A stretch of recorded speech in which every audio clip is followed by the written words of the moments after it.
पंडित धीरेश शास्त्री, शायद आपको मौका लगा हो, अगर नहीं लगा तो मैं बता देती हूँ। ऐसे बहुत सारे मेंटलिस्ट, इल्यूजनिस्ट, माइंड रीडर्स हैं जो लगातार सोशल मीडिया पर, टीवीज पर आके भी बता रहे हैं कि भाई सुहानी भी हैं, उसमें तुषार भी हैं। वो ये कह रहे हैं कि जो आप कर रहे हैं, अगर लोगों के बारे में बताना, उनकी मन की बातें जान लेना, वो भी करके दिखा रहे हैं और सही करके दिखा रहे हैं। तो उनमें और आप में अंतर क्या है? वो कह रहे हैं पहली बात तो उनकी एक सीमा है। दूसरी बात, वो किलो फेस रीडिंग कर सकते हैं। तीसरी बात, वो बिफोर टाइम सबके बारे में नहीं लिख सकते हैं। चौथी बात, जादूगरी को ऋषि परंपरा से नहीं तोड़ सकते। हनुमान जी अष्ट सिद्धि नव निधि के दाता, असवर दीन जानकी माता। आप इसको जादूगरी से नहीं तोड़ सकते। अगर आप इसको जादूगरी से तोल रहे हैं तो ये दुर्भाग्य है देश का। पांचवी बहुत गंभीर बात यह है कि जादूगर की कला को हमारे तरफ से बहुत सम्मान है, बहुत सम्मान है, लेकिन उनकी एक सीमा है, वो सीमा पार नहीं कर सकते और वह किसी समस्या के समाधान को नहीं दे सकते। पर तमाम जो लोग हैं वो एक सवाल, जो आपके आलोचक हैं वो ये सवाल उठाते हैं कि जैसे एक जादूगर है या माइंड आर्टिस्ट है, वो एक कंट्रोल्ड एनवायरनमेंट में ही काम कर सकता है, जैसा आपने कहा।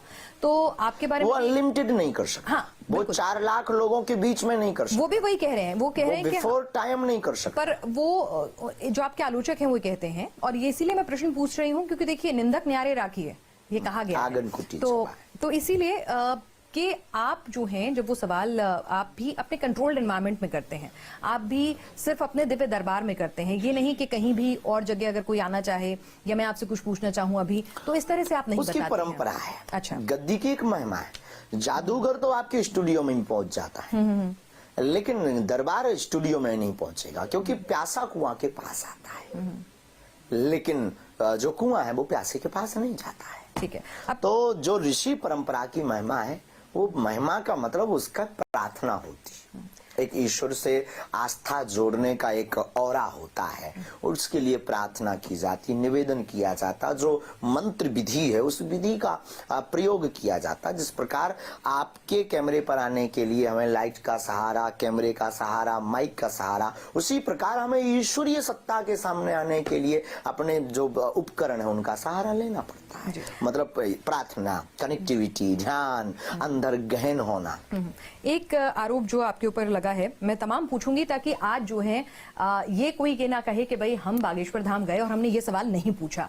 और यहाँ पर महाराज जी ने भी हामी भरी है कि वो तमाम सवालों के बेबाकी से जवाब देंगे। एक सवाल ये कहा जाता है कि भाई आपके यहाँ दरबार में जो आगे बैठेगा उसको 2100 रुपए, कोई 5100 कह रहा है, वो राशि मुझे भी नहीं कन्फर्म्ड है। कोई कहता है कि 2100 रुपए देते हैं, अगली वाली से 1100, फिर 500। जो लोग ज्यादा पैसे देते हैं उन्हें आगे बैठने को मिलता है, ऐसा है क्या? भारत के इतिहास का प्रथम दरबार है जो फ्री ऑफ कॉस्ट है, और एक भी व्यक्ति ऐसा बता दे तो माने। आप कोई थर्ड पर्सन, बहुत खूबसूरत सी, पहली बात, थर्ड व्यक्ति है। अगर कोई कर रहा उसकी कोई गारंटी नहीं। अच्छा। बागेश्वर धाम मंडल, बागेश्वर धाम के जो परमानेंट शिष्य या धाम सेवा समिति न 1 रुपया लेती है, न जीवन पर्यंत लेगी। इस प्रकार का कुप्रचार करने का कोई स्वांग षड्यंत्र हो सकता है। आज तक हमारे सामने ये बात नहीं आई, ये फर्स्ट टाइम। और आपकी आप जो पगड़ी पहनते हैं, कई बार बहुत खूबसूरत पगड़ियां होती हैं, उसके लिए भी बोली लगती है, ऐसा कहा जाता है कि वो पगड़ी पहनाने की बात है। फिर तो लोग कहेंगे कोर्ट के लिए भी लगती है, कल के दिन तो फिर ये भी कहेंगे कि प्रसाद के लिए भी लगती है।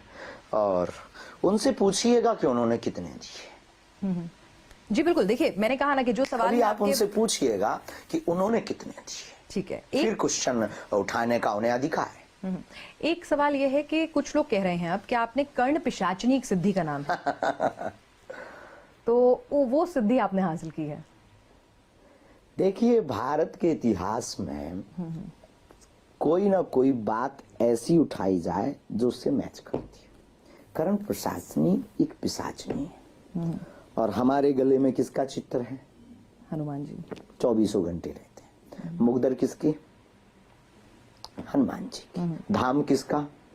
बालाजी महाराज। बालाजी महाराज का।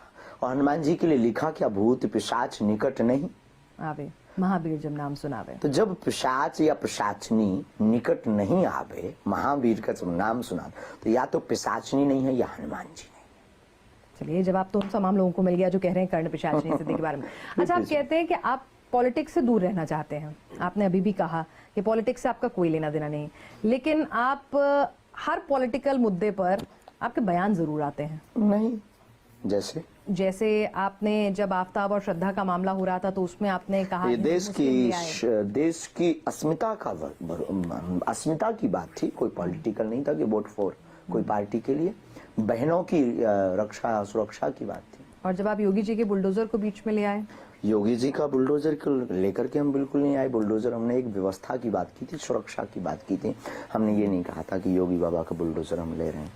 अच्छा, एक बात बताइए कि आप पाकिस्तान जाने के लिए भेजते हैं लोगों को, पाकिस्तान का विलय करा रहे हैं आप हिंदुस्तान में, हम खुद ये भी- क्या है? ये क्या जरा ये इसमें बहुत ना अच्छा है। बहुत सारे लोग सवाल पूछना चाहते हैं कि बाबा जी पाकिस्तान से क्या क्या है बाबा जी का कनेक्शन, कुछ भी नहीं हमारा और कैसे पाकिस्तान होगा से। पाकिस्तान का हिंदुस्तान में विलय?